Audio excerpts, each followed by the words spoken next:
নমস্কাৰ সকলোকে স্বাগতম জনাইছো মোৰ চেনেললৈ। আজি আমি এটা কথালৈ চিন্তা চৰ্চা কৰিবলৈ ওলাইছো।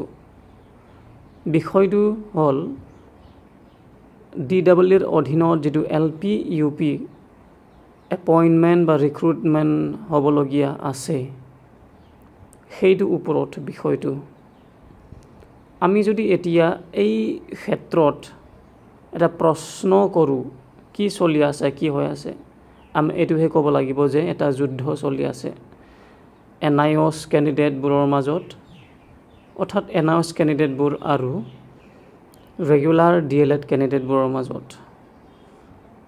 এই যুদ্ধৰ বাবে আজি পৰ্যন্ত আমি সকলোৱে গম পাও 1.5 বছৰ হ'ল যেটো 2023 চনৰ ডিসেম্বৰ মাহত বিজ্ঞাপন ওলাইছিলে।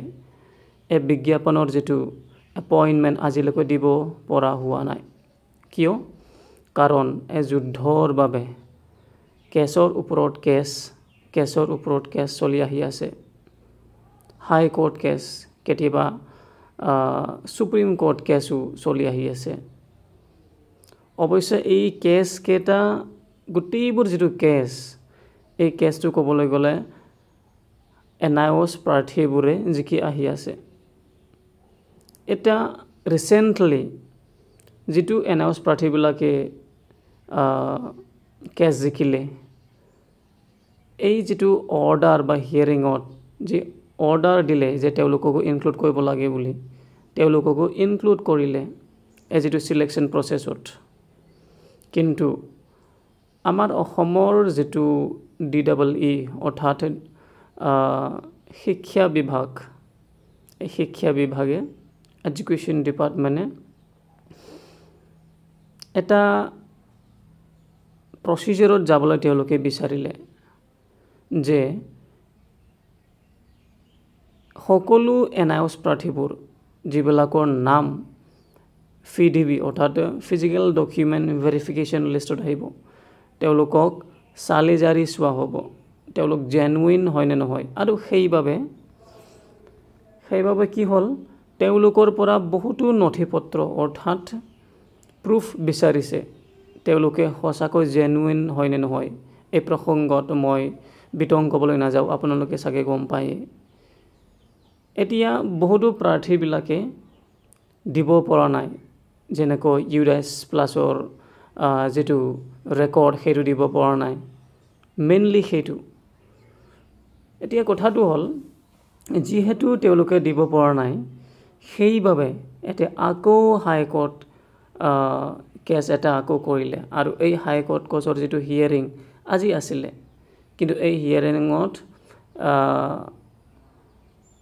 হেৰি কৰি মানে পষ্টপন বুলি ক'ব লাগিব সেইটো ফাইনেল হিয়াৰিংটো মানে ক'বলৈ গ'লে ফাইনেল যেটো হিয়াৰিং সেইটো জুলাই মাহৰ 30 তাৰিখলৈ পিছুৱাই দিয়া হ'ল।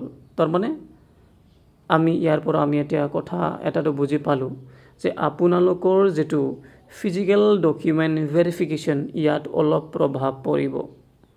চাওক যেটো লাষ্ট FDV মানে ফিজিক্যাল ডকুমেন্ট ভেৰিফিকেশনৰ লিষ্ট ওলাইছিলে তাত লিখা আছিলে একেবাৰে তলত যে আৰু এটা থাৰ্ড লিষ্ট ওলাব ফিজিক্যাল ডকুমেন্ট ভেৰিফিকেশনৰ সেইটো এতিয়া নোলাব।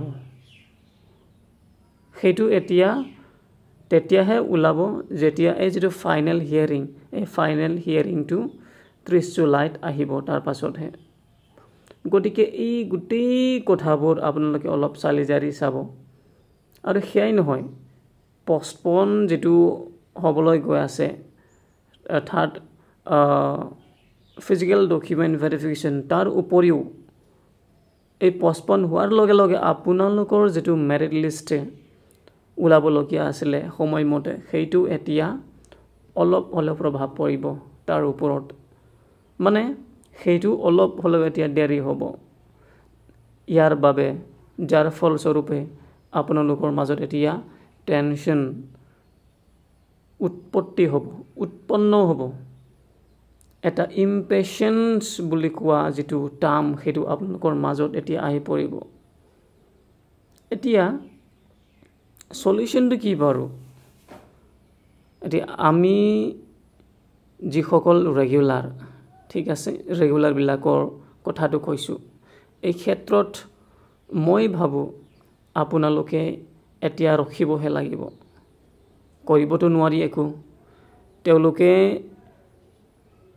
কথাটো তেওঁলোকৰ বিষয়ে যদিহে আমি অলপ ভাবোঁ, তেতিয়া আমি এটা কথাটো চিন্তা কৰিলে গম পাওঁ যে যিমানবোৰ NIOS প্ৰাৰ্থী আছে তেওঁলোকৰ মাজত কিছুমান জেনুইন নহ'ব পাৰে, কিছুমান জেনুইনো হ'ব পাৰে।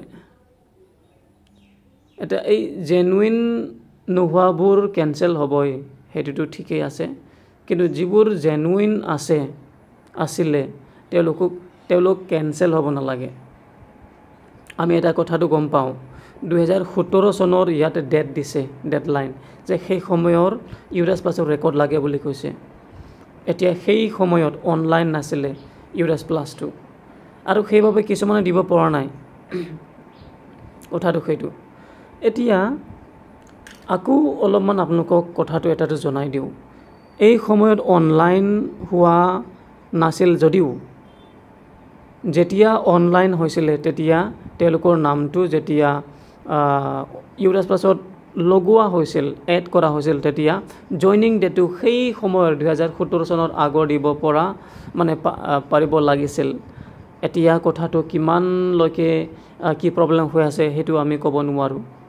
এই ক্ষেত্ৰত আমি চালি জাৰি যদি চাওঁ, এইটোহে ক'ব পাৰিম যে কিছুমানে হ'ব চাগে মাজতে স্কুল এৰিলে, বা হ'ব পাৰে কিছুমান শিক্ষকবোৰে এখন স্কুলৰ পৰা আন এখন স্কুললৈ গুচি গ'ল, সেইবাবে চাগে তেওঁলোকৰ নামটো উঠোৱাত কিবা এটা প্ৰব্লেম হ'ল।